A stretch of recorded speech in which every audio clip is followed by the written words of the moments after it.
강하고 담대하라. 너는 내가 그 백성에게 맹세하여 그들에게 주리라 한 땅을 이 백성에게 차지하게 하리라. 오직 강하고 극히 담대하여 나의 종 모세가 내게 명령한 그 율법을 다 지켜 행하고 우로나 좌로나 치우치지 말라. 그리하면 어디로 가든지 내가 형통하리라. 걸어가신 하나님, 주님의 말씀을 붙들고 좌로나 우로나 치우치지 않고 주의 말씀을 다 지켜 행하며 형통한 길로 가기를 원합니다. 고난 중에 두려워하지 않겠습니다. 주님과 동행하는 삶이 되게 하옵소서. 오늘도 말씀을 사모하여 이 자리에 이 사경에 참여합니다. 말씀을 깨닫게 하시고 말씀으로 우리를 정결케 하옵소서. 예수님 이름으로 기원하옵나이다. 아멘.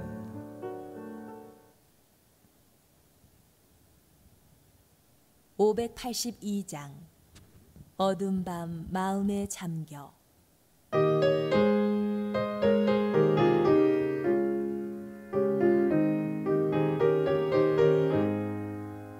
어두운 밤 마음에 잠겨 역사의 어둠 짙었을 때에 계명성 동쪽에 밝아 이 나라 여명이 왔다.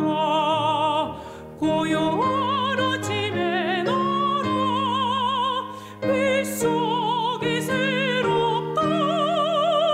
이비의 삶 속 얽혀 이 땅에 생명탄 나아간다. 옥토에 뿌리는 깊어 하늘로 줄기까지 섰을 때 가지 멍만을 해요 그 열매 만민이 산다. 고요한 아침에 나라 일꾼을 부른다. 하늘 씨앗이 되어 역사의 생명을 이어가리.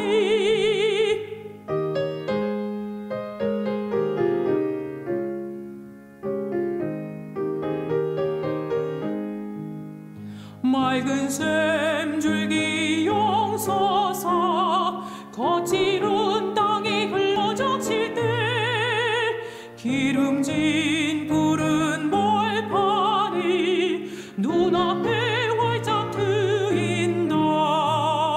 고요한 아침에 나라 새 하늘 새 땅아 길이 거지지 않는 인류의 횃불 되어 타거라.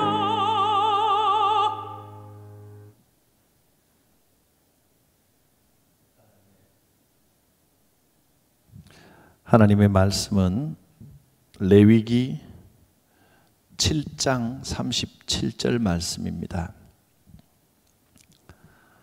구약성경 156쪽 레위기 7장 37절 38절 두 절 말씀을 보겠습니다. 이는 번제와 소제와 속죄제와 속건제와 위임식과 화목제의 규례라. 여호와께서 시내 광야에서 이스라엘 자손에게 그 예물을 여호와께 드리라 명령하신 날에 시내산에서 이같이 모세에게 명령하셨더라. 아멘. 근데 이 레위기를 하면서는 조금 고민이 되는 게 이제 한 절 한 절 나가면 조금 힘드실 테고 그래서 오늘 7장 뒷부분을 읽었는데 레위기 제일 첫 번째 구조가 이제 7장까지 5가지 제사에 대해서 설명하는 내용입니다. 그래서 전체적인 5가지 제사들을 쭉 그 의미와 내용을 제가 말씀을 드리고 읽는 것은 여러분들이 이 부분들을 개인적으로 좀 읽어 나가는 것이 좋겠다 그런 생각이 듭니다. 자, 우선 오늘 레위기 시작을 1장부터 7장까지로 나누었습니다. 그 다음에 예고를 하면 그 다음에는 8장부터는 1장부터 7장부터는 제사입니다. 제사인데 5대 제사에 대해서 나오고요. 8장부터 10장까지는 제사장에 대한 이야기가 나옵니다. 제사장의 위임식과 그 다음에 제사장의 위임식 규례에 대해서 나오는데 뭐라고 할까요? 요 내용 중에는 아론의 아들들이 잘못해가지고 벌 받는 이렇게 하면 돼요. 제사장의 위임식 포함하여 제사장의 길, 제사장은 어때야 되고 이런 내용들. 그 다음에 이제 11장 이후로는 먹을 수 있는 음식, 못 먹을 수 있는 음식 이런 것도 나오고 그 다음에 쭉 규례들이 나오는데 그건 차차 이제 하겠습니다. 너무 많이 한꺼번에 하면 어차피 앞에 것도 기억이 안 나기 때문에 오늘은 다음에 할 것 정도. 처음에는 레위기 첫 부분은 한 7장까지는 5대 제사에서 나오고 그 다음에는 제사장에 대해서 이런 식으로 이어지는구나. 오늘 정도 요 정도까지만 제가 말씀을 드리겠습니다. 오늘은 이 제사에 대하여 제사 중에 5대 제사에 대하여 말씀을 드릴 텐데 제사라고 하면 레위기에 나오는 제사는 오늘날에 뭐와 비견될 수 있습니까? 오늘날에 예배와 연결해서 생각해 볼 수 있습니다. 이것은 예배. 자, 그러면 예배는 뭐고 제사는 뭘까요? 예배라고 하면 하나님을 높여드리는 것이 예배입니다. 하나님을 높여드리는 것, 그게 예배거든요. 그런데 제사는 하나님을 높여드리는 방법으로서 구약시대 때 제사라는 방법을 통해서 하나님을 높여드렸다, 예배를 드렸다라고 하는 그런 말씀입니다. 자, 그러면 우리 PPT를 통해서 한번 살펴보겠습니다. 예배란 무엇인가? 기본적으로 예배는 하나님을 높여드리는 것, 그게 예배입니다. 하나님을 높여드리는 것. 인간의 목적이 하나님을 찬양하고 하나님을 높여드리는 겁니다. 예배는 우리가 찬송하고 기도하고 그건 예배의 절차고요. 그거 말고 예배라고 하는 것은 기본적으로는 뭘 어떻게 하든지 간에 하나님을 높여드림. 이게 예배입니다. 하나님께 영광 돌리는 것. 이게 예배입니다. 인간의 존재 목적이 예배에 있는 겁니다. 그래서 오늘날을 예배를 드릴 때는 예배를 드리기 위하여 우리가 나름대로 그냥 순서를 정해놓은 겁니다. 기도도 하고 또 찬송도 하고 또 설교도 듣고 이런 거를 통해서 이런 방식으로 오늘날은 예배를 드렸습니다. 근데 다른 방식으로 예배 드릴 수도 있습니까? 없습니까? 얼마든지 있는 겁니다.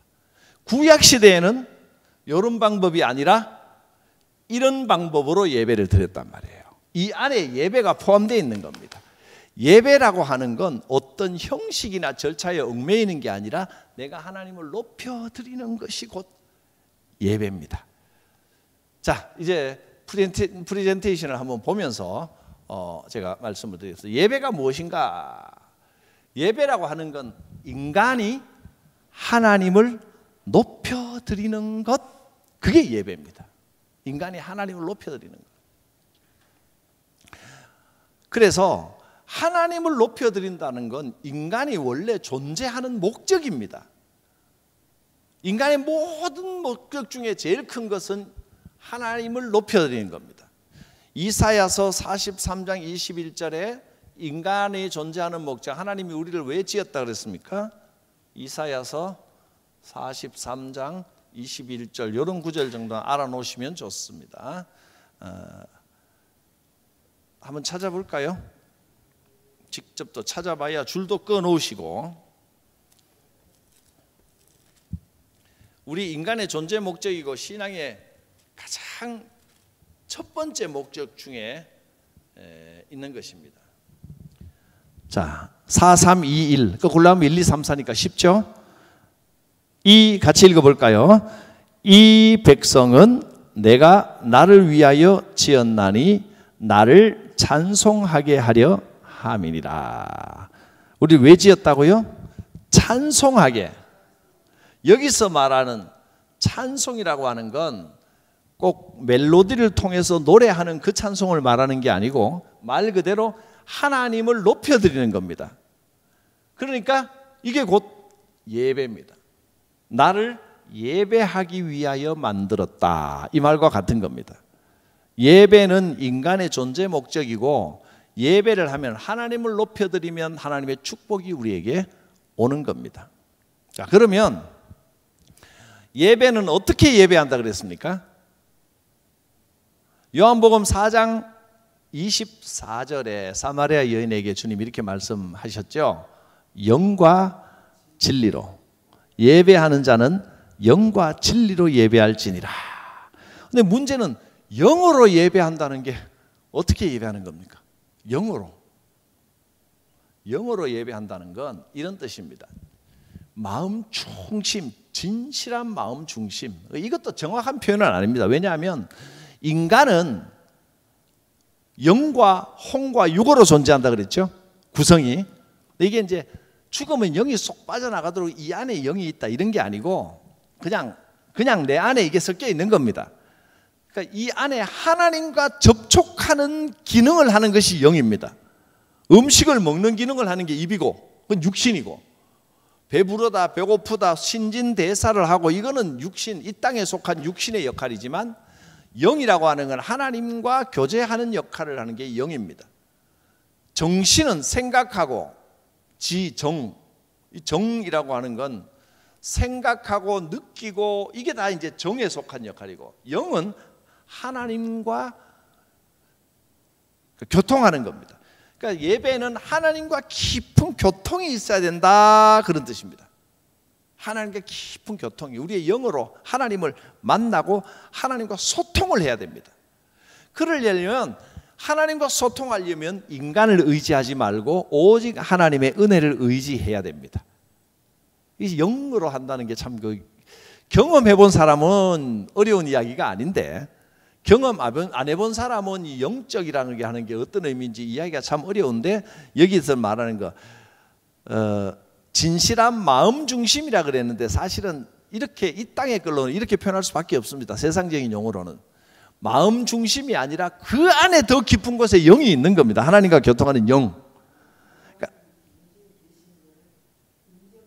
그치? 하나님의 임재를 느낄 수 있는 기능을 하는 게 영입니다. 그 영으로 예배드려야 되고. 그러니까 하나님의 임재는 우리의 감정으로만 느낄 수 있는 게 아니고, 감정도 느끼지만 더 감정이 느끼는 건요, 영이 충만할 때 감정으로 느끼는 거예요. 그리고 육신으로 느낄 수 있습니다. 이 영과 감정이 영과 이 그러니까 감정이 충만하게 느끼면 몸도 부르르 떨리거나 막 뜨거워지거나 이런 걸 육신적으로도 느낄 수가 있는 그런 기능이 있는 겁니다. 그러니까 영과 혼과 육이 다 하나님의 임재를 깊이 느낄 수 있는데, 그 중에 기본적으로 하나님과 교통하는 작용을 하는 것은 영입니다. 실은 이렇게 표현하면 좀 이상할지 몰라도 우리는 다니면서요 항상 하나님과 연결이 돼 있어야 됩니다. 이게 영이라고 하는 게 마치 뭐가 쭉 이어져서 하나님과 연결되듯이 영은 항상 하나님과 끊어지지 않아야 되는 겁니다. 근데 예배 때는 이 기능이 충만해지는 겁니다. 하나님과의 교통이 충만해지는 겁니다. 하나님의 임재를 강력하게 느끼는 겁니다.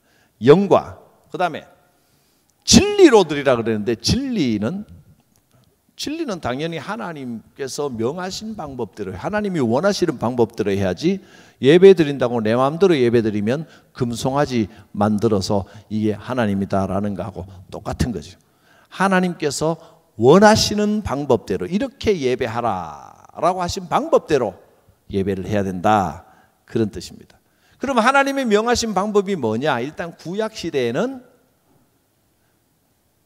제사, 구약시대 예배 방법은 제사라는 방법을 하나님이 명하신 겁니다. 그것이 오늘 1장부터 7장까지 나와 있는 겁니다. 신약시대는 어떻게 예배 드리느냐? 다른 방법을 주셨어요. 자, 구약시대에는 여기 길게 이제 1장부터 7장까지 나와 있는데 여기에는 이 제사를 우리가 꼭 구약시대의 방법인데 지금 이 신약시대에 이걸 공부할 필요가 있을까? 근데 여기를 보면 하나님을 예배하는 정신이 여기 나와 있다는 거예요. 어떤 마음가짐과 어떤 정신이 있는지 기본적인 것이 여기 다 나와 있습니다. 구약시대는 제사였고 신약시대는 어떤 방법으로 하나님이 명하신 방법대로 해야 됩니다. 신약시대는 어떤 방법으로 하겠습니까? 영과 진리는 구약이냐 신약이나 다 영과 진리를 제사 드릴 때도 하나님께 연결이 돼야 돼요. 영으로 해야 되고 진리 하나님께서 명하신 방법으로 해야 돼요. 신약시대도 역시 하나님과 연결이 되어야 되고 하나님이 명하신 방법대로 해야 돼요. 신약시대 하나님이 명하신 예배 방법이 뭐냐 이거예요. 기도, 찬송, 묵도 그럼 뭐 주기도문 하면 되고 사도신경이 빠지면 뭐 이단이다 뭐 어쩌다 또 뭐 묵도를 하니 안 하니 뭐 어떤 분들은 묵도할 때 목사님이 묵도할 때 앞에 성경 구절을 안 읽고 자기가 그냥 기도하더라 저거 이단 아니냐 그래서 싸움 나서 목사님을 쫓아내니 많이 이런 교회도 봤습니다. 어떻게 하는 그런 이야기들은 한마디로 예배에 대하여 성경에 대하여 무지해서 하는 소리입니다. 그런 건 주기도문 할 수도 있고 안 할 수도 있어요. 축도 할 수도 있고 안 할 수도 있고 사도신경 넣으면 좋지만 뺄 수도 있어요. 성시교독은 꼭 해야 되느냐 안 해야 되느냐 그거는 우리가 함께 어떻게 구성하면 하나님의 임재 영과 진리론데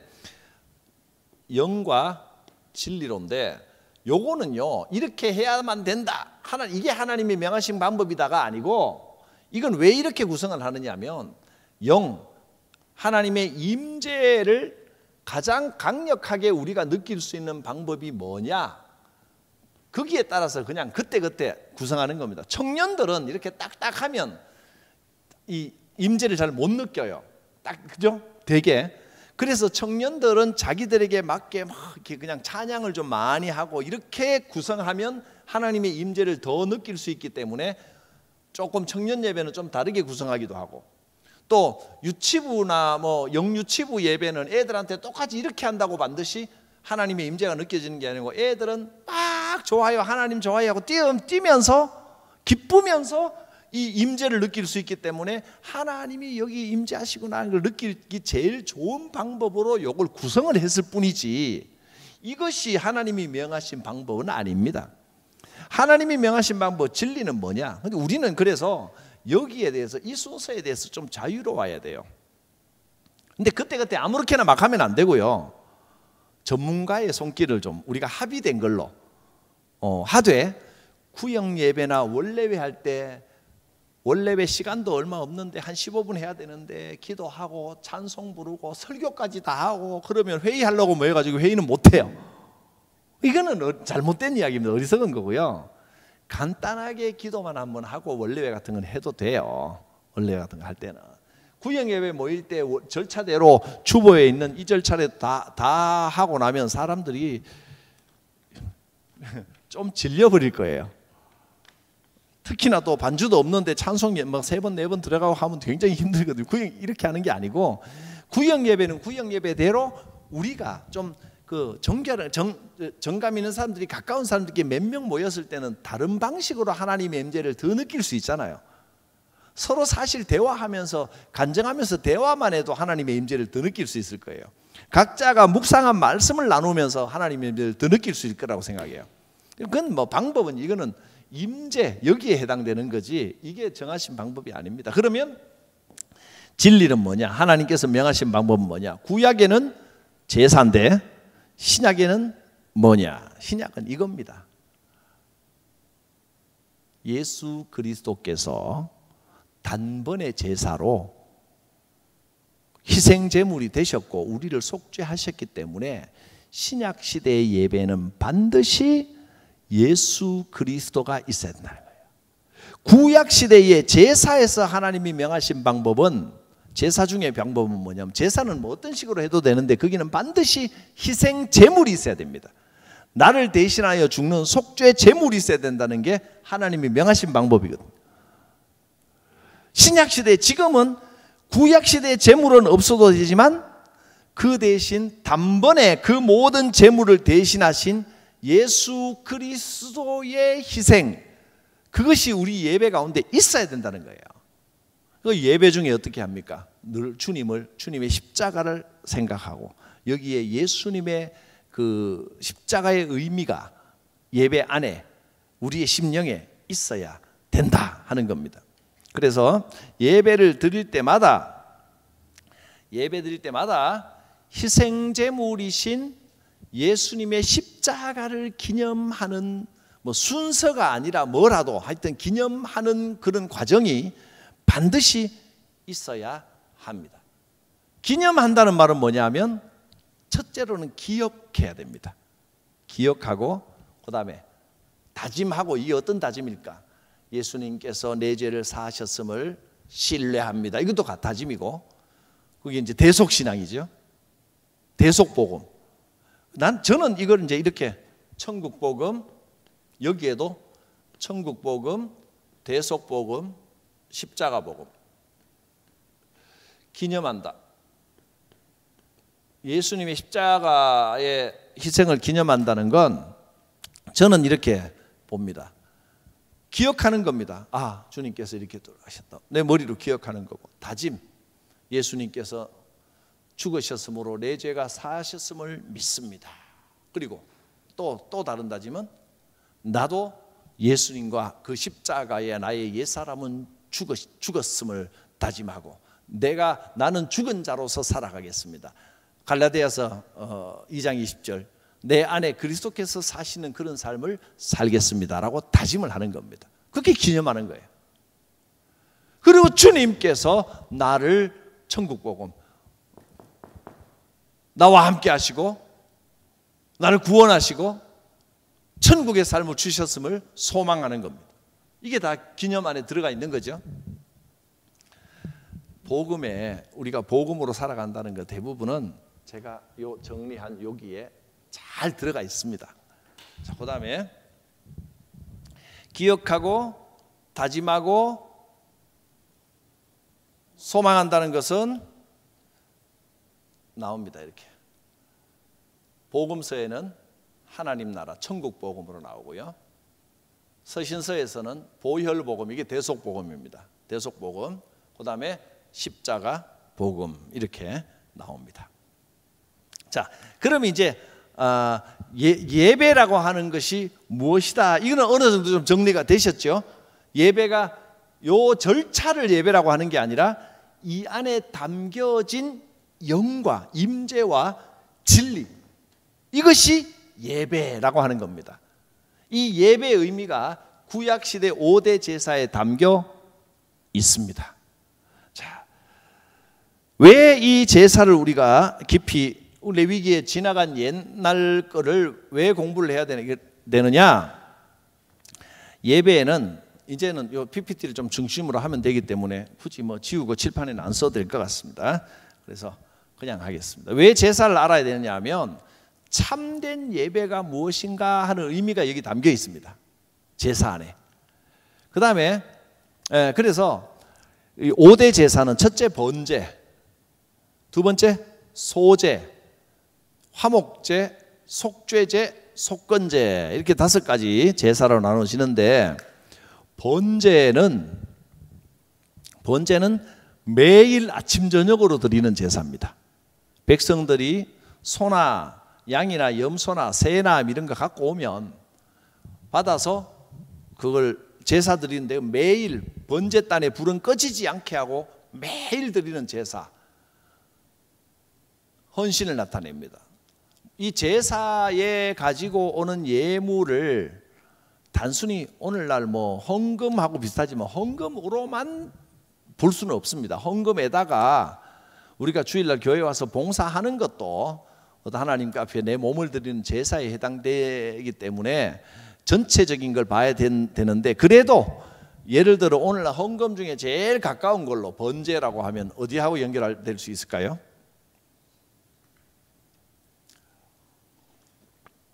번제는 아침 저녁으로 매일 드리는 제사입니다.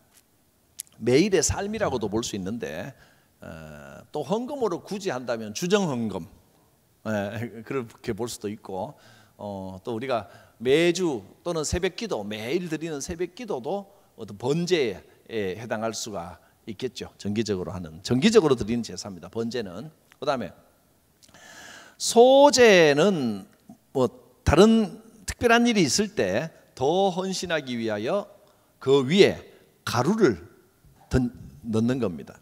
뭐 조금 있다가 또 상세하게 나오니까 이 소제는 섬김을 나타냅니다.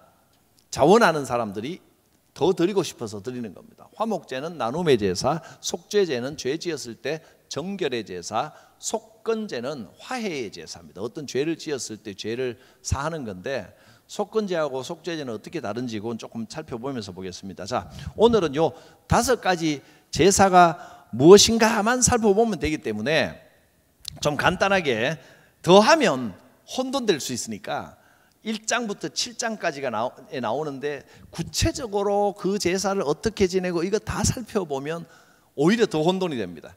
그래서 오늘은 요거만 딱 기억하시면 됩니다. 첫째, 예배가 무엇인가? 그 다음에 제사가 무엇인가? 제사에는 예배가 포함되어 있는 거죠. 그 개념을 분명히 하시면 되고요. 예배가 곧 제사다라고 하면 안 되고, 이 절차가 곧 예배다, 그거 오해하시는 겁니다. 그것만 잘 분리하시면 됩니다. 이 절차 안에 예배가 담겨 있고 제사 안에 예배가 담겨 있는 겁니다.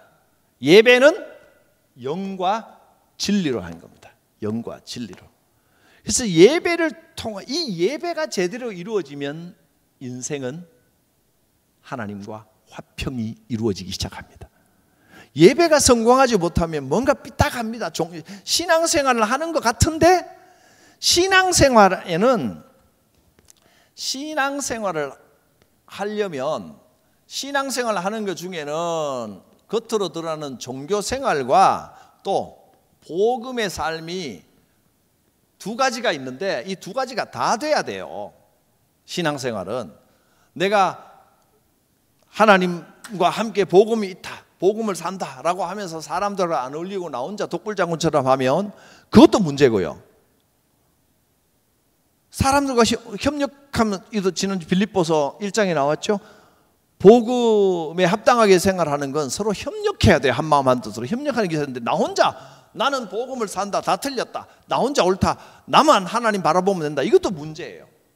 그러니까 교회 생활 내지는 형식, 나름대로의 오늘날의 형식을 통해서 이 생활을 해야 온전한 신앙이 이루어지는 거고, 또 종교 생활을 하는데 복음이 없으면 그야말로 완전히 껍데기죠. 신앙이라고 하는 건, 올바른 신앙은 종교와 복음 2가지가 다 건강하게 있어야 이 진짜 제대로 된 신앙생활을 하게 되는 겁니다.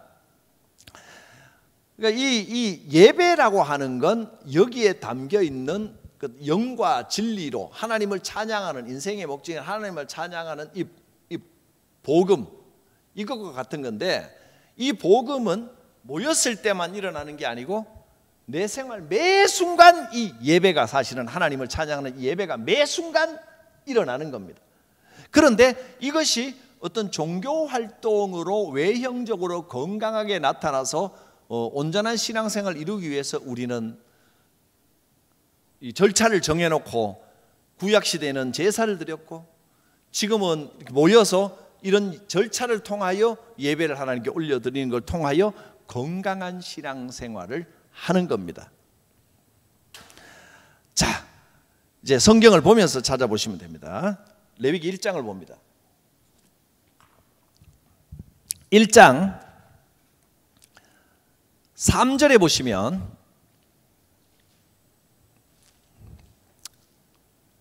그 예물이 소의 뭐라 그랬어요? 번제이면 소 번제 드리는 방법이 나왔죠. 1장 전체가 번제에 대한 겁니다. 근데 이제 좀 부자는 소를 갖고 오면 되고, 근데 소라는 소 한 마리가 살린 전제살인데 소를 그렇게 맨날 낼 수 있겠어요? 소 가진 사람은 거의 없을 거예요. 가난해서 소만큼 힘이 안 되면 그 다음에는 10절 예물이 가축 중에 양이나 염소를 드릴 수 있습니다. 번제로 양이나 염소 번제를 드릴 수 있고, 그것도 안 되면 14절 무슨 번제? 새로 번제 드립니다. 새로. 집에서 키우는 닭 뭐 이런 게 없으면 산비둘기나 집비둘기 새끼를 잡아다가 번제를 드릴 수도 있습니다. 그러니까 번제는 기본적으로 매일 아침 저녁으로 드리는 게 번제인데, 아침 저녁 또 절기 때마다 또 번제를 드립니다. 안식일, 매달 초하루, 무교절, 매 절기가 엄청 많은데 그때마다 또 드리거든요. 근데 아니 집안에 소가 얼마나 많아야 이렇게 매번 드리지? 각 사람이 와서 올 때마다 각 사람이 소를 다 갖고 와야 되는 게 아니고 온 백성들이 자원하는 마음으로 예물을 드려주세요 그냥 무작위로 갖고 올 거 아닙니까? 갖고 오면 제사장이 그 중에 검사하고 대기 번호표 뽑고 대기 세워서 하루에 아침에 한 번, 저녁에 한 번 이렇게 제사를 드리는 방법, 그게 번제입니다. 그러니까 번제는 어떻게 보면 개인이 드리는 거이지만 개인이 드리는 제사라기보다는 민족 공동체가 드리는 제사예요. 공동체가 함께 갖고 와서. 사람들은 자기가 자원하여 힘 닿는 대로 이렇게 가지고 와서 제사를 드리는 것이 번제입니다. 하나님 앞에 헌신입니다. 기본적으로 나는 하나님 앞에 짐승이, 내 죄가 짐승에게 전가되어 짐승에게 안수하여 이제 제사를 드리는데, 나는 하나님 앞에 죽었습니다 라고 하는 걸 매번 확인하는 겁니다. 짐승이 끔찍하게 도축되는 것을 보면서 내가 저렇게 하나님 앞에 죽었습니다, 나는 아무것도 아닙니다 라는 고백을, 그러니까 바울이 말했던 대로 나는 날마다 죽노라, 이 고백이 번제의 고백입니다. 항상 이런 자세로 살아야 된다는 거죠. 헌신입니다. 헌신. 두 번째, 소제. 2장으로 넘어갑니다. 2장에는 소제가 나오는데 2장 1절 누구든지 소제의 예물을 여호와께 드리려거든 뭘로 드리라 그랬어요? 예, 고운 가루, 곡식 가루를 갖고 오는 겁니다. 레위기가 10조 1장은 다 번제입니다. 1장은 다 번제. 제물에 따라서 설명을 했죠. 소, 양. 근데 방법은 거의 비슷합니다. 방법은 머리 위에 안수하고 그냥 그 피를 먼저 뿌리고 각을 떠서 불 태우고 그런 연기를 내고 그런 겁니다. 새를 잡았을 때는 각을 뜨고 할 것보다 머리를 비틀어 끊으라 그랬습니다. 그런 방식으로 보면 또 빨리 죽여요. 고통스럽게 안 하고 그런 방식으로 아무튼 이제 드린다 정도만 아시면 되고, 갈기갈기 찢어서 보는 사람들은 아우 피 끔찍하다 이렇게 보일지 몰라도 죽는 짐승은 깨끗하게 죽습니다. 번제가 그렇게 진행이 되고요. 1장 전체가 번제, 3절에서 9절까지는 소, 10절에서 13절까지는 양염소, 14절에서 17절까지는 새. 간단하죠. 1장은 번제. 2장입니다. 2장은 소제인데 소제는 고운 가루로 드립니다. 그런데 여기 나와 있습니다. 반드시 번제 또는 화목제 등등의 짐승이 죽는 제사와 함께 드리지 가루만 따로 드리지는 않습니다. 이해하셨나요? 근데 뭐 어려울 건 없는 게 아침 저녁으로 매일 아침 저녁으로 제사를 번제를 드리기 때문에 거기다가 더 얹어서 제사를 드리는 거예요. 따로 제사가 아니고 소제는 번제, 화목제, 뭐 속제제 그 위에 보태서 드리는 제사입니다. 그러니까 피 제사와 함께 드리는 거지 피 없는 건 제사가 안 되는 겁니다. 고운 가루나 또 화덕에 피자처럼 화덕에 구워온 걸 또 드리기도 하고 철판에 붙여온 거, 냄비에서 익힌 거 이런 것도 갖고 와서 화제로 드릴 수 있습니다. 번제 드릴 때 제사장님 저는 이걸 꼭 하나님께 더 드리고 싶습니다. 그래서 안 드려도 되지만 이걸 가지고 와서 더 이 가루도 이 곡식도 내가 집에서 부쳐온 부침개 이것도 같이 넣어주세요. 이렇게 이제 드리는 겁니다. 근데 부침개는 안 돼요. 뭐 다른 게 들어가면 안 돼요. 꿀이나 누룩이나 양념이나 이런 거 들어가면 안 되고 깨끗하게 부친 거라야 돼요. 하나님 앞에. 단 소금을 쳐야 됩니다. 소금을 쳐야 됩니다. 이 의미들은 또 여러 가지 하나하나 의미가 있는데 지금은 좀 기억만 해놓으시기 바랍니다. 의미는 신약하고 또 연결해서 그 뭐 지옥에 소금물로 치고 뭐 여러 가지 의미가 있는데 또 레위기 뒤에 가면 또 나옵니다. 그러니까 오늘은 5가지 제사가 어떻게 드려진다 요 형태만 기억하십시오. 소금은 칩니다. 소금을 친다 이렇게 생각하면 이 하는 방법을 레시피를 암만 가르쳐줘도 잘 잊어버리시기 때문에 소금을 왜 칠까요? 정결 이렇게 생각하면 된다. 곡식으로 하든지 아니면 뭘 붙여서 하는 거는 깔끔하게 한다고 생각합니다. 정결하게. 소금은 정결의 상징입니다. 깨끗함의 상징. 그러니까 다른 양념이나 뭐 꿀이나 이런 거 바르지 않고 사람이 먹는 것처럼 맛있게 안 하고 그냥 있는 그대로 곡식가루만 그대로 익혀서 소금만 쳐서 번제 드리는 그 위에다가 같이 불 위에 올리는 겁니다. 그게 소제입니다. 딱 이제 읽어보면 뭐 그 내용입니다. 그런 내용들로 이 2장 전체를 정리한 겁니다. 소제는 기본적인 하나님이 번제는 이거예요. 번제가 주일 헌금만이 아니라 실은 11조도 번제에 해당합니다. 내 삶의 모든 것은 하나님의 것입니다. 이런 의미가 되니까 기본적으로 하나님 앞에 내가 기본적인 의무를 다 하는 겁니다. 하나님의 주인이십니다. 그게 번제고 거기다가 나는 좀 더 하나님을 섬기고 싶습니다. 마치 그 예수님께 막달라 마리아가 옥합을 가지고 와서 부었던 것처럼 내 걸 더 드리기를 원합니다. 이게 이제 소제입니다. 번제 위에 더 드리기를 원합니다. 이게 소제고요. 그래서 이 소제는 제가 섬김이라고 한 것은 뭘로 비유를 하면 좋을까 생각해 보니까 교회에 와서 내가 기본적으로 예배 드리고 하나님을 예배하고 그 다음에 11조와 주일헌금을 하고 이거 외에 내가 더 뭔가를 섬기고 싶습니다. 반주를 하고 뭐 식당 봉사를 하고 안내를 쓰고 차량 봉사를 하고 이게 다 소제에 해당하는 거 하나님께 드리는 거에 더하여 드리는 겁니다. 그런 섬김이 아니겠는가 저는 이렇게 해석이 돼서 섬김의 제사라고 했습니다. 5가지 제사는 이런 이제 제사의 목적에 따른 분류고요. 레위기를 보면 다른 말도 많이 나옵니다. 5가지 제사는 여기 나와 있는 대로 번제, 소제, 화목제 이 경우 이따 나올 거니까 못 알아 적어도 대충 적습니다. 어차피 그 화면 작게 하니까 잘 안 보이니까 안 보여도 되니까 번제, 소제, 화목제, 속죄제, 속건제 이 5가지 제사 외에 이런 게 있습니다. 거제, 요제, 화제 이런 이름들이 또 있거든요. 요거는 기본적인 제사의 목적에 따른 5가지 방법이고요.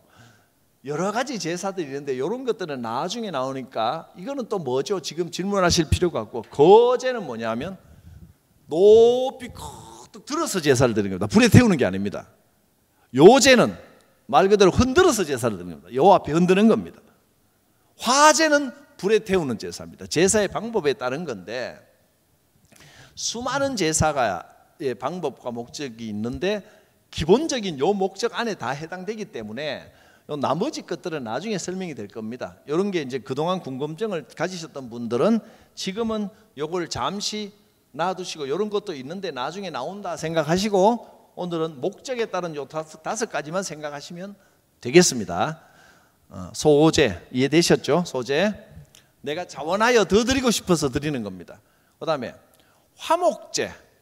화목제는 감사한 일이 있을 때 오늘날에 뭐와 같을까요? 감사 헌금과 또 밥 드리는데 소로 드리려면 이렇게 나오고 그 다음에 6절에는 양으로 드리려면 이렇게 나오고 12절부터는 염소로 드리려면 이렇게 나옵니다. 화목제는 소, 양, 염소로만 드립니다. 그리고 드리는 방법은 여러 가지 나와 있는데 이 화목제에 역시 화제로 드리는데 태워 드리는데 여기에 나와 있는 이 5가지 제사는 기본적으로 제일 제사의 방법의 기본은 화제입니다. 불에 태워서 드리는 게 가장 기본이거든요. 거제, 요제는 아주 특수한 경우에만 있고 이 5가지는 다 화제인데 화목제의 화제를 어떻게 드리는지 한번 보겠습니다. 화목제 화제에는 특징이 있습니다. 성경을 3장을 한번 쭉 이렇게 살펴보면서 여기 특징은 뒤에 가야 나오네. 여기는 3장 앞쪽에는 간단하게 한번 설명해서 제사를 이런 식으로 요리를 이렇게 드린다 절차만 나와 있어서 뒤에 가면 거기에 드리는 규례가 또 나오거든요. 내가 이걸 같이 정리해 놓은 겁니다. 7장에 한번 넘어가 봅니다. 7장 15절. 요거는 7장 15절에 보면 제가 읽겠습니다.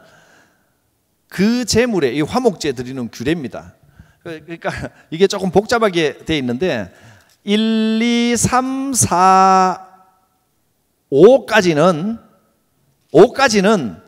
요 5가지에 대한 기본적인 절차를 설명해 놨고 6장, 7장은 뭐냐면 상세한 규례를 번제부터 다시 설명합니다. 번제, 소제, 화목제를 드릴 때는 규례가 다시 나오는데 화목제 규례를 한번 보시면 특징이죠. 16절 그 예물의 제물이 서원이나 자원하는 것이면 제물을 드린 날에 먹을 것이요 그 남은 것은 이튿날에도 먹는데 그 제물의 고기가 셋째 날까지 남았으면 다 불사를 것이요. 이게 15절이 기본입니다. 감사함으로 드리는 화목 제물의 고기는 뭐라 그랬어요? 드리는 그날에 다 먹어야 됩니다. 조금이라도 이튿날 아침까지 두면 안 되고 근데 그 제물이 뭐 특별한 서원이나 누가 갖고 와서 꼭 자원하는 마음으로 뭐 이런 특별한 이유가 있을 때는 이튿날까지 먹어도 되는 경우가 있습니다. 근데 셋째 날에는 그건 예외 없습니다. 무조건 다 태워 없애야 된다 하는 겁니다. 왜 이럴까요?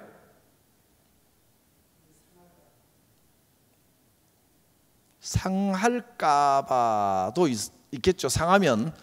근데 다른 데는 없는데 화목제만 그렇다는 건 상할까 봐라고 보기에는 좀 어렵죠. 화목제는 그날에 또는 그 다음날에 고기를 다 먹으라는 건 가지고 가면 안 되고 성전 안에서 먹어야 됩니다. 화목제는 성전 밖을 넘어가면 안 됩니다. 어떤 의미일까요? 챙겨가지 말고 서로 교제하라는 겁니다. 그 안에서 잔치 벌이라는 겁니다. 이거 다 그거요. 고기 같은 거 이 어려운 시기에 고기 같은 게 갖고 와서 특히 소고기 같은 거는 전부 욕심이 날 거 아닙니까? 나 한 점이라도 더 먹어야지. 형제간끼리도 옛날에는요 음식 갖고 오면 더 먹으려고 막 젓가락 싸움하고 그랬는데 이거는 고기가 너무 많아가지고 이거는 남으면 질려고 이거 내일까지 다 먹어야 되는데 어찌 챙겨 놓을 것도 아니고 오늘 중에 다 먹어야 되는 거 이만큼 있으면 서로 너 좀 더 먹어라 너 좀 더 먹어라 이럴 거란 말이에요. 넉넉한 파티가 되는 겁니다. 이때 아니면 이런 걸 누려보지를 못합니다. 완전하게 서로 양보하는 화목제죠, 화목제. 감사한 일이 있을 때는 서로 축복하고 서로 위하고 이런 겁니다. 중요한 건 7장 32절을 한번 볼까요?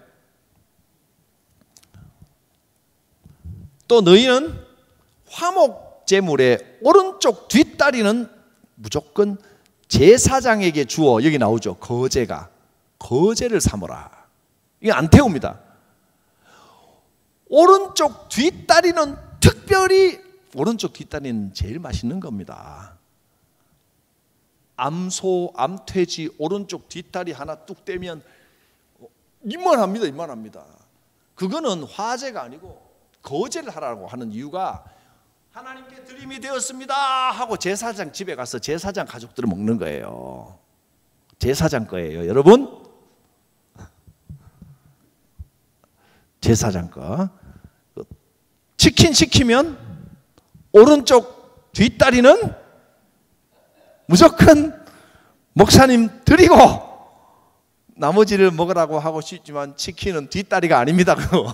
두 다리밖에 없기 때문에 안 맞고, 또 여기에 제사장은 여러분 구약을 보면서 저는 처음부터 강조를 하고 싶은데 제사장을 목사라고 생각하지 마십시오. 목사하고 제사장하고 다릅니다.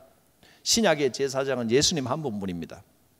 어떻게 보면 목사는 레위인이나 또는 뭐 거룩과 구별됐다는 의미에서는 레위인이나 서기관에 가깝습니다. 전문가입니다.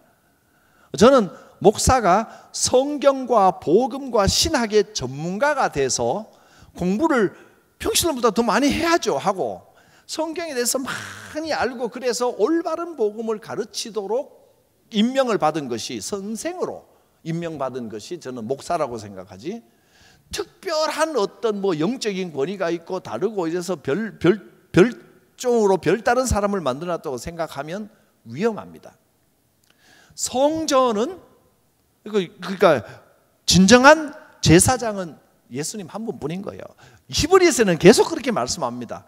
영원한 대제사장은 한 분뿐이라고. 목사는 제사장이 아닙니다. 특별히 더 거룩한 게 아니고 모든 성도가 다 거룩한 겁니다. 그리고 이 단을 거룩한 전에 무슨 지성소라고 말하는데, 여러분 여기가 지성소면 큰일 납니다. 지금 성소 지성소는 각각 우리 마음속에 하나님과의 관계에 있는 것이지 이것은 장소일 뿐이에요. 물론 아버지 거하시는 안방, 부모님 거하시는 방을 조심스럽게 대는 건 대하고 청소도 성실하게 하는 건 좋은 일인데, 거기가 특별한 뭐 사람들이 근접하면 안 될 특별한 영역이 있는 곳은 아니거든요. 우리가 말씀을 전문적으로 선포하는 이 강단이라는 자리를 우리가 귀하게 여기고 소중하게 여기는 건 매우 아름다운 일이지만, 여기에서 무슨 능력이 흘러 넘치고 또 뭐 에스겔의 뭐 성전에서 뭐 물이 흘러 넘쳐서 이걸 이 강단으로 생각하면 오해라는 거예요. 이건 그런 강단이 아닙니다. 기념하여 소중하게 여겨야 될 것이지만, 또 목사도 기본적으로 말씀을 맡은 전하는 사람이니까 소중하게 여겨주시는 건 고마운데, 그래야만 되는데 굉장히 뭐 영험하고 영적이고 이러면 목사 무당 만드는 거예요. 영험하지는 않지만 특별하게는 좀 여겨주시고 귀하게는 여겨주시기를 바랍니다. 잘 이해하셔야 되는데 이거. 예. 어쨌든 오른쪽 뒷다리는 제사장 거다. 이런 특별한 규정이 화목제에 나와 있습니다. 여기 정리해 놨습니다. 감사한 일이 있을 때 드리고요, 그날의 고기를 다 먹어야 되고, 강구할 때, 서원 지킬 때는, 특별할 때는 하루 더 연장됩니다. 다음 날까지. 왜냐하면 이런 강구나 특별한 일이 있을 때는 한 이틀 이렇게 서로 축복도 하고 축하도 이런 게 필요합니다. 낙헌제 할 때 그 화목제로 드렸습니다. 그러니까 성전 봉헌 이런 거는 이제 화목제로 드린다고 생각하면 됩니다. 오른쪽 뒷다리는 제사장 몫이다. 제가 아무리 괜찮다 그래도 이제 치킨 다리 먹을 때는 제 생각이 날 겁니다. 그래도. 그 다음에 속죄제. 속죄제는 말 그대로 죄를 범했을 때 사해주는 제사입니다. 속죄제는 4장에 나옵니다. 4장에 제일 먼저는 3절에 보면 누가 범죄했을 때 제사장이 범죄했을 때 이렇게 하라. 이게 나오고요. 그 다음에 두 번째는 13절 이스라엘 온 회중이 부지 중에 온 민족의 죄가 공동체가 자기도 모르게 함께 죄 지어버린 겁니다. 이럴 때도 속죄제를 드립니다. 그 다음에 22절 족장이 계명 중 하나라도 부지 중에 범하여 허물이 있을 때 누가 그 잘못했다 그러면 아이고 속죄제 드려야 되겠구나 하고 속죄제를 하나님께 죄를 사하고 그 다음에 또 평민의 한 사람이 27절 평민 중에 한 사람이 죄를 정했을 때도 속죄제를 드는 이런 경우에 그러니까 말하자면 누가 죄를 지었더라도 속죄제를 드려야 된다라는데 속죄제를 드리는 규례가 조금씩은 이제 차이가 아무래도 제사장이 죄 지었을 때가 제일 무겁겠죠.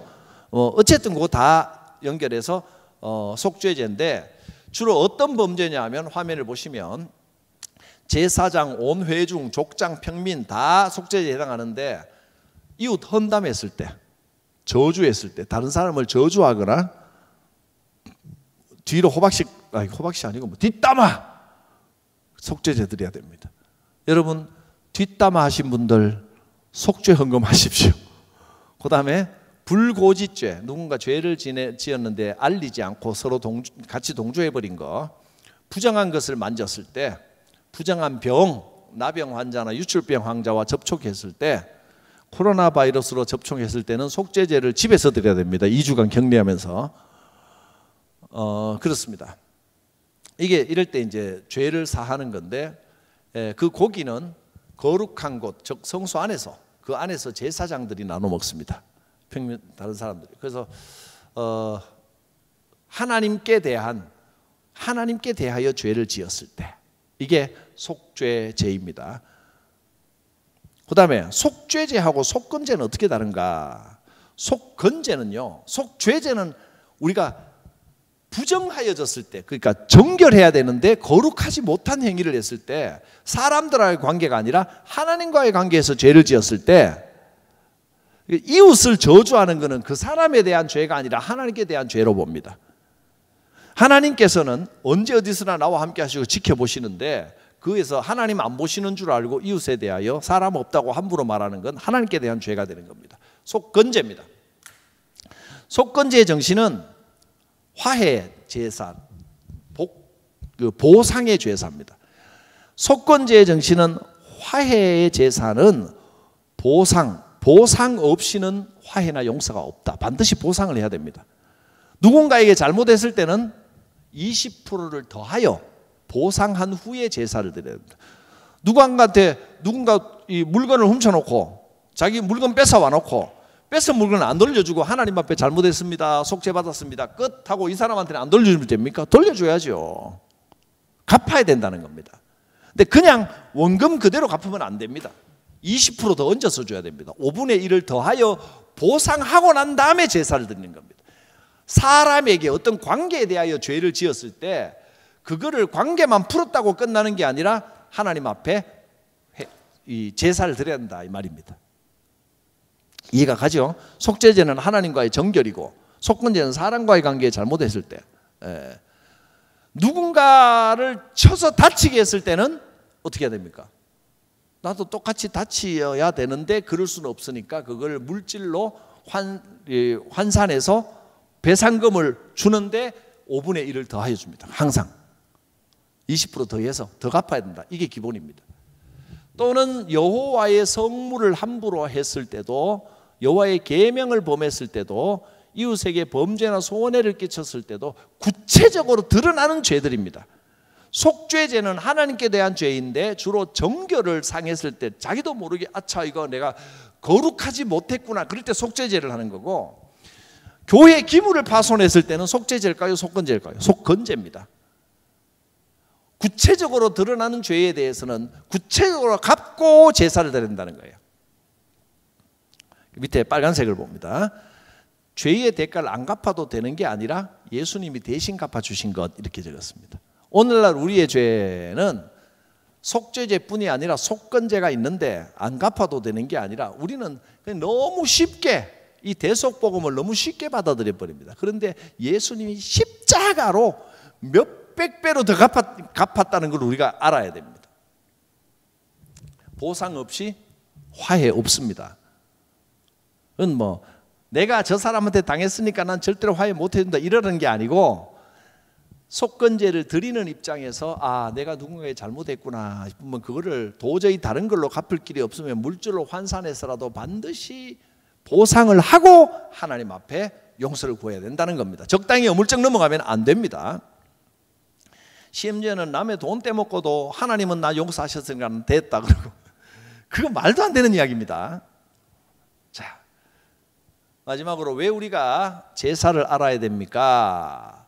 거룩한 산제물의 삶을 살아야 되기 때문입니다. 번제를 통하여 헌신의 삶을 배우고, 소제를 통하여 섬김의 삶을 배우고, 화목제를 통하여 나눔의 삶을 배우고, 속죄제를 통하여 정결의 삶을 배우고, 속건제를 통하여 화해의 삶을 배우는 겁니다. 이렇게 절차들은 레위기 1장부터 7장까지의 이 5가지 제사에 대한 규례를 쭉 써놨고, 우리가 같이 읽은 건 이제 맺는 말 읽었는데, 다 이렇게 드리라 해놓고는 이는 번제와 소제와 속죄제와 속건제와 위임식과 화목제의 규례다. 여호와께서 시내 광야에서 이스라엘 자손에게 그 예물을 여호와께 드리라 명령하신 날에 시내 산에서 모세에게 명령하신 것이 이런 것들이다. 시내 산에서 제사를 명령했다. 이 제사법을 잘 지켜라 라고 7장까지 왔습니다. 그 다음에 8장, 9장, 10장에 보면 제사장에 대한 내용들이 나옵니다. 이거 다음 시간에 계속해서 하도록 하겠습니다. 하나하나 뭐 제사, 번제 하나 다 하면 좋은데, 이건 사실 그냥 읽어도 되는 거거든요. 기본적인 정신과 방향만 제가 알려드리면 개인적으로 차분하게 요걸 염두에 두고 읽어보시는 것이 더 흥미가 있을 것이라 생각을 합니다. 요 PPT 자료는 홈페이지 자료란에 올려놓겠습니다. 필요하시면 다운받아서 사용하시거나 아니면 홈페이지 그냥 보시면서 사용하실 수 있겠습니다. 기도하겠습니다. 거룩하신 하나님, 이제 레위기 공부를 시작했습니다. 제사를 통하여 하나님 앞에 우리의 자세가 어떠해야 하는지를 돌아보게 하시고, 하나님 앞에서 우리의 삶이 어떠해야 하는지를 배워가며 깨닫게 하여 주시옵소서. 예수님 이름으로 기도드립니다. 아멘. 585장 내 주는 강한 성이요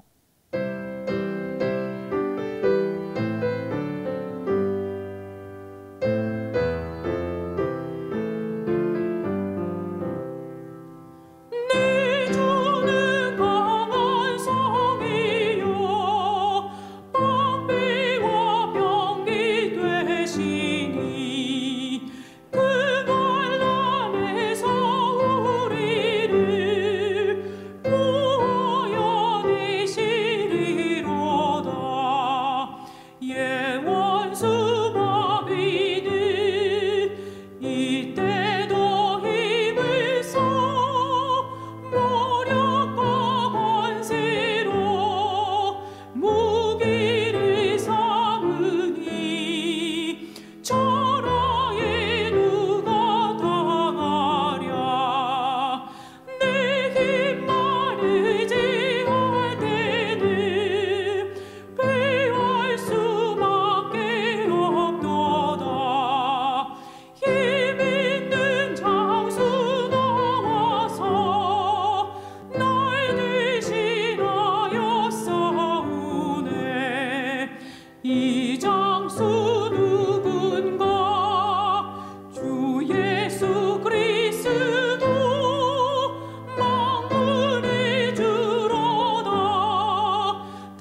함께 묵상으로 중보기도 드리겠습니다.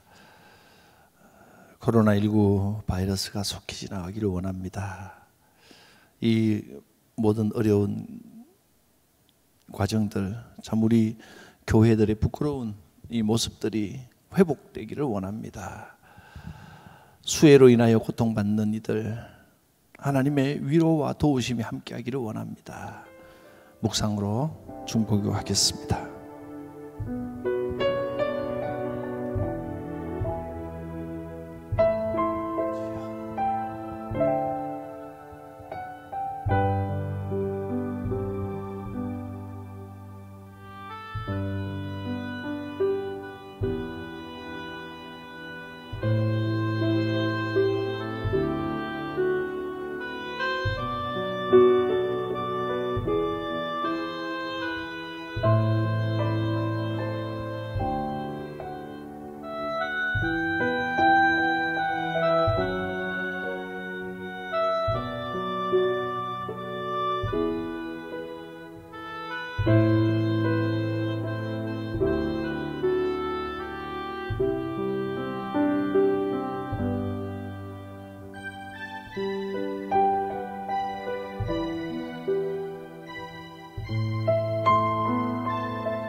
거룩하신 하나님, 고난당하는 모든 성도들의 삶 가운데 하나님의 살아계심을 다시 깨닫게 하여 주시고, 고난 중에 주님을 더 깊이 만나는 은혜와 축복, 위로가 있게 하여 주시옵소서.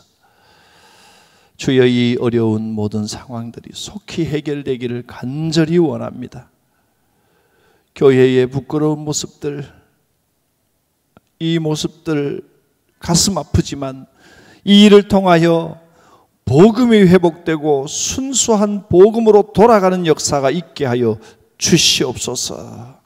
우리 구주 예수 그리스도의 구원의 은혜와 우리와 함께 하시는, 지키시는 하나님, 오른팔로 굳게 붙들어 주시는 하나님의 크신 사랑과 성령님의 감동, 감화, 충만하심, 교통하심이 성도들 각 사람 머리 위에, 가정 위에, 생업과 교회 위에, 이 나라 이 민족 위에 함께하옵시기를 축원하옵나이다. 아멘.